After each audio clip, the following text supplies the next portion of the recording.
అమ్మ కోడల మధ్యన ఒక సంఘటన. కొడుకుగా అమ్మ మాట వినమంటారా, భర్తగా భార్య మాట వినమంటారా? మాకు కొత్తగా మ్యారేజ్ అయింది.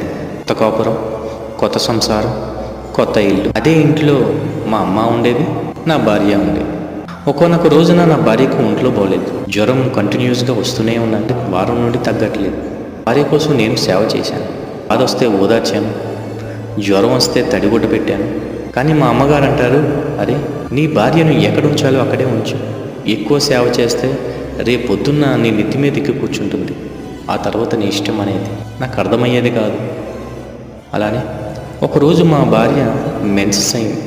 అది కానీ మా అమ్మగారు 3 రోజులు ఖచ్చితంగా తలస్నానం చేయమంటారు. పాపం అలానే చేసేది. నాకు అర్థమయ్యేది కాదు. ఇప్పుడు నా బాధల్లా 30 సంవత్సరాలు పెంచిన నా తల్లి కరెక్ట్ అంటారా? ఎవరు వద్దు అనుకుని సర్వస్వం నువ్వే అనుకుని వచ్చిన నా భార్య కరెక్ట్ అంటారు?